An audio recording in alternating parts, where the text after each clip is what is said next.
दोस्तों, आज की यह कहानी 3 जवान सन्यासियों और एक सुंदर विधवा महिला की है जो गांव की वेश्या थी।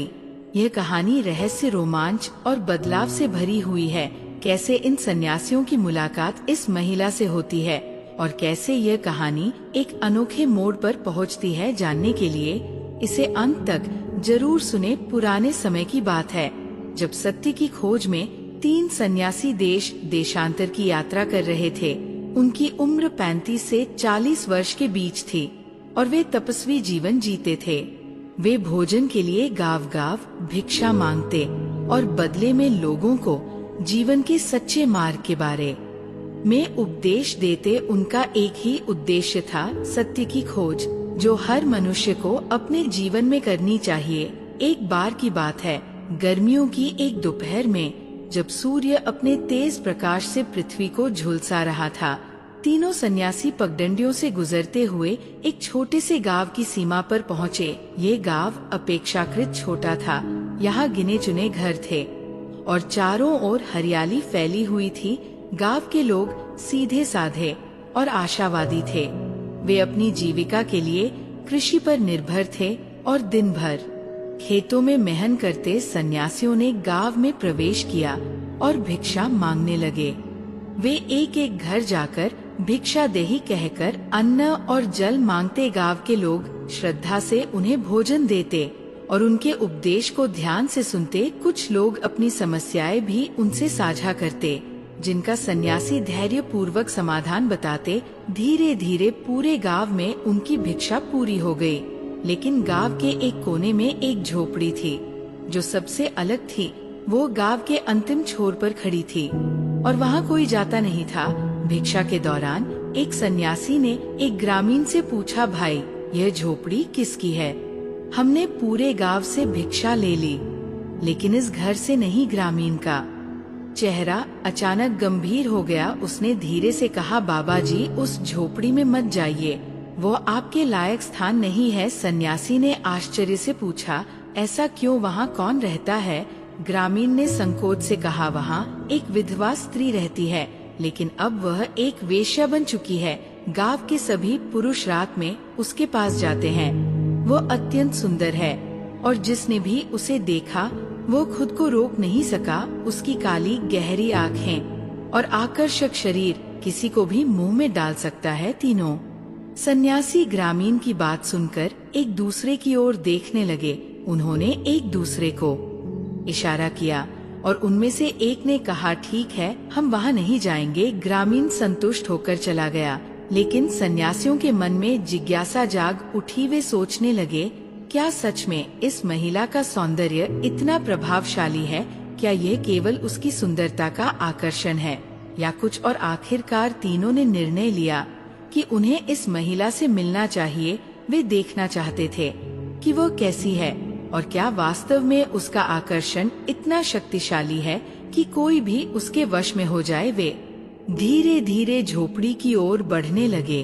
जब वे वहां पहुंचे तो उन्होंने दरवाजे के सामने खड़े होकर आवाज लगाई, भिक्षा देही। कुछ क्षणों बाद झोपड़ी का दरवाजा खुला और भीतर से एक स्त्री बाहर आई। वह सचमुच अद्भुत सौंदर्य की धनी थी। उसके लंबे घने बाल उसकी कमर तक लहराते थे। उसकी आंखें गहरी काली थी जो किसी रहस्य को छिपाए हुए प्रतीत होती थी। उसका रंग अत्यंत गोरा और शरीर सुडौल था। सन्यासियों ने एक क्षण के लिए उसे देखा, लेकिन तुरंत अपने मन को स्थिर कर लिया। महिला ने एक मोहक मुस्कान के साथ उन्हें प्रणाम किया और कहा, ये मेरे लिए सौभाग्य की बात है कि आज मेरे द्वार पर सन्यासी आए हैं। पहले तो यहाँ केवल पुरुष आते थे, लेकिन वे किसी और उद्देश्य से आते थे। आज पहली बार कुछ भिक्षा मांगने आए हैं। उसके स्वर में एक अजीब सी नटखट थी जो किसी को भी प्रभावित कर सकती थी। सन्यासियों ने शांत भाव से कहा, देवी, क्या हमें कुछ भोजन या पानी में मिल सकता है? महिला ने हंसते हुए कहा, भोजन छोड़िए, कुछ और चाहिए तो बताइए। सन्यासी मुस्कुराए और बोले, नहीं देवी, हम मोहमाया से दूर हैं, हमें केवल थोड़ा जल पिला दीजिए। महिला ने इशारा किया, तो आइए भीतर चलिए, मैं आपको पानी लाकर देती हूँ। तीनों सन्यासियों ने देखा कि ये महिला अत्यंत चतुर है। उसकी बातें और उसका रूप किसी साधारण पुरुष को वश में करने के लिए पर्याप्त थे। फिर भी वे निडर होकर भीतर चले गए। वे जमीन पर बैठ गए और कुछ देर बाद महिला पानी लेकर आई। उन्होंने पानी पिया और वह उनके सामने बैठ गई। तभी उनमें से एक सन्यासी ने उससे पूछा, देवी, क्या तुम्हारा स्वभाव बचपन से ही ऐसा था या परिस्थितियों ने तुम्हें ऐसा बना दिया? महिला ने पहली बार चौंक कर उन्हें देखा। उसने कहा, आज तक किसी ने मुझसे ये प्रश्न नहीं किया। लोग मेरे पास आते हैं लेकिन केवल मेरे शरीर को पाने के लिए। कोई मुझसे ये नहीं पूछता कि मैं कौन हूँ, मेरा अतीत क्या है, मैं क्या चाहती हूँ। इतना कहते ही उसकी आंखों में हल्की नमी आ गई। कुछ क्षणों की चुप्पी के बाद महिला ने कहना शुरू किया, मेरे पति की मृत्यु कुछ महीने पहले हो गई। मैं अकेली रह गई। कोई सहारा नहीं था, कोई खेत नहीं था, कोई काम नहीं था। जब मैंने काम की तलाश की तो हर पुरुष मेरा शोषण करने की कोशिश करता। तब मैंने सोचा, क्यों ना मैं स्वयं ही वह बन जाऊं जिससे लोग आकर्षित होते हैं। तीनों सन्यासियों ने गहरी सांस ली। उन्होंने उसकी व्यथा को महसूस किया। अब आप ही बताइए, महिला ने कहा, क्या मैं गलत हूँ? जब पेट की आग जलती है तो इंसान कुछ भी करने को मजबूर हो जाता है। समाज बिना कुछ दिए कुछ नहीं देता और मैं बदले में अपना शरीर देकर अपना जीवन चला रही हूँ। सन्यासियों ने उसकी बात सुनी, लेकिन वे जानते थे कि यह मार्ग उसे कहीं नहीं ले जाएगा। तीनों सन्यासी ध्यान पूर्वक उसके चेहरे के भावों को पढ़ रहे थे। उनमें से सबसे अनुभवी सन्यासी, जिसे लोग देवशी कहते थे, ने सोमेश्वर में कहा, देवी, संसार का नियम बड़ा विचित्र है।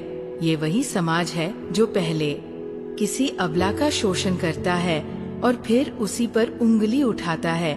लेकिन ये सत्य नहीं कि जीवन यापन का केवल यही एक मार्ग है। महिला ने कड़वाहट भरी मुस्कान के साथ कहा, बाबा, यदि ये मार्ग गलत है तो फिर समाज ने मुझे दूसरा मार्ग क्यों नहीं दिया?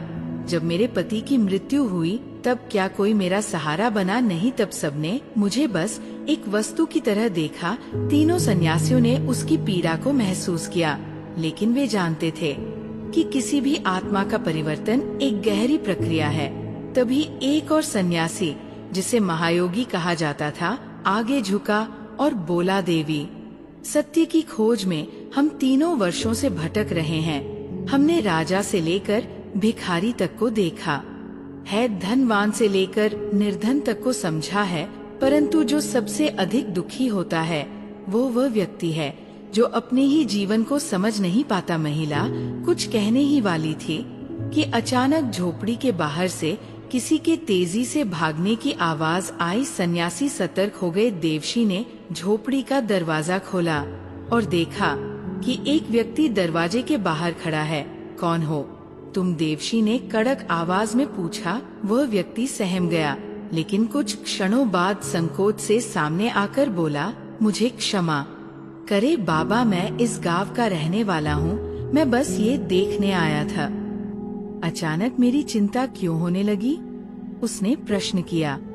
जब मैंने पहली बार ये राह चुनी थी तब तुम और पूरा गांव मुझसे मुंह मोड़ चुके थे। तब मेरा साथ क्यों नहीं दिया? उस व्यक्ति ने सिर झुका लिया। उसका स्वर धीमा और क्षीण था। हम डर गए थे, शायद स्वार्थी भी थे। महिला की आंखों में कुछ पल के लिए एक अनोखी चमक उभरी। ना वह क्रोध था, ना क्षमा, बल्कि उससे कहीं गहरा कुछ। सन्यासियों ने इस संवाद को ध्यान से देखा और फिर उस व्यक्ति की ओर मुड़े। क्या तुम वास्तव में इसकी सहायता करना चाहते हो? एक गहरी चुप्पी छा गई। फिर उसने धीरे से कहा, यदि ये सच में अपना जीवन बदलना चाहती है तो मैं इसका साथ देने के लिए तैयार हूँ। महिला के मन में असमंजस था। क्या वो सच में बदल सकती थी? क्या समाज उसे फिर से स्वीकार करेगा? उसकी आंखें उत्तर खोज रही थी।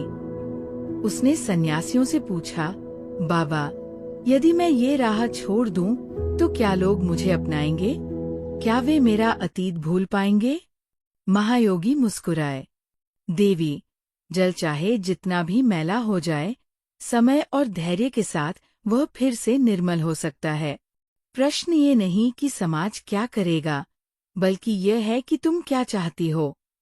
महिला पहली बार निशब्द हो गई। किसी ने उससे यह प्रश्न पहले कभी नहीं पूछा था। लेकिन इससे पहले कि वह कोई उत्तर देती, बाहर हलचल मच गई। कुछ पुरुष, जो कभी उसके पास जाया करते थे, अब विरोध और असमंजस से भरे खड़े थे। बाबा, आप यहाँ क्या कर रहे हैं? एक बुजुर्ग ने कड़े स्वर में पूछा। सन्यासियों ने उन्हें शांत रहने के लिए कहा, लेकिन गांव वालों में बेचैनी थी। यदि ये स्त्री सुधर गई, तो हमारे रास्ते बंद हो जाएंगे, किसी ने फुसफुसाकर कहा। और उसी क्षण सन्यासियों को समझ में आ गया कि समस्या केवल इस महिला की नहीं, बल्कि पूरे समाज की थी, जो नैतिक पतन के गर्त में जा चुका था। देवशी ने हाथ उठाया और गंभीर स्वर में बोले, भाइयों, हम केवल इस स्त्री के लिए नहीं आए हैं, बल्कि पूरे गांव की भलाई के लिए यहाँ हैं। गांव के एक वृद्ध ने उपहास से कहा, भलाई? बाबा, ये जन्म से ही ऐसी थी। इसकी नियति यही थी। महायोगी मुस्कुराए और बोले, किसी की नियति जन्म से तय नहीं होती। यदि ऐसा होता, तो पत्थर कभी मूर्ति नहीं बन सकता था, और मिट्टी कुम्हार के हाथों में आकार नहीं ले सकती थी। मनुष्य वही बनता है, जो वो स्वयं बनना चाहता है। गांव में मौन छा गया। किसी सन्यासी से ऐसी बातें पहले कभी नहीं सुनी गई थी। तीसरे सन्यासी, अचल मुनि, आगे बढ़े और गंभीर स्वर में बोले, तुम लोग इसे अपवित्र मानते हो, लेकिन क्या तुमने कभी सोचा कि इसे इस राह पर किसने धकेला? इसके पति की मृत्यु के बाद क्या तुम में से किसी ने इसकी सहायता की, या तुमने इससे मुंह मोड़ लिया? गांव वालों ने एक दूसरे की ओर देखा। कुछ ने शर्म से सिर झुका लिया। अचल मुनि ने आगे कहा, अगर एक पुरुष सन्यासी बन जाए, तो लोग उसे पूजते हैं, लेकिन यदि कोई स्त्री अपना अलग मार्ग चुनती है, तो उसे तिरस्कार मिलता है। ये कैसा न्याय है? गांव में कानाफूसी होने लगी।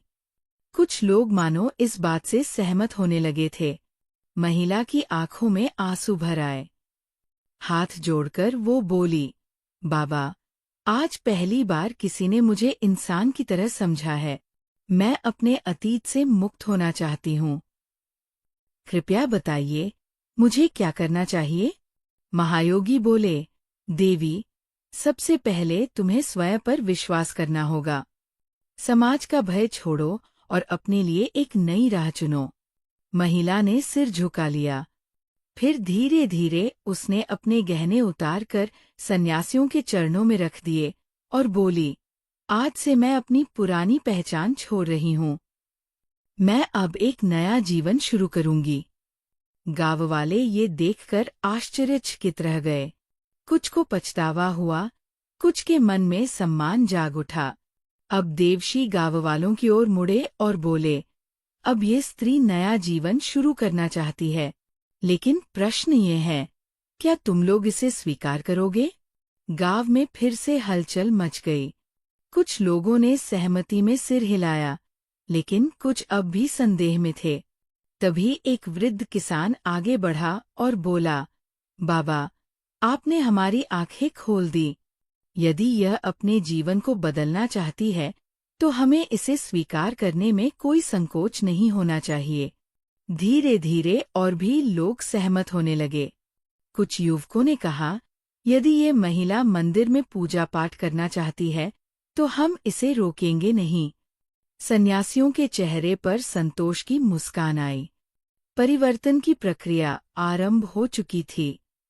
तीनों सन्यासियों ने महिला को आशीर्वाद दिया और कहा, अब तुम अपने जीवन को उस सत्य की ओर मोड़ो, जिसकी तुम वर्षों से उपेक्षा कर रही थी। जो भी कठिनाई आए, धैर्य मत खोना। सत्य का मार्ग कठिन होता है, लेकिन यही तुम्हें वास्तविक आनंद देगा। गांव वाले अब पूरी तरह शांत हो चुके थे। कई लोगों ने महिला से क्षमा मांगी और उसे नया जीवन शुरू करने के लिए प्रेरित किया। सन्यासियों ने गांव को अंतिम बार देखा और अपने मार्ग पर आगे बढ़ गए। महिला ने उसी दिन से गांव के मंदिर में पूजा पाठ शुरू कर दिया। उसने अपना समय भक्ति, सेवा और सत्संग में लगाना शुरू कर दिया।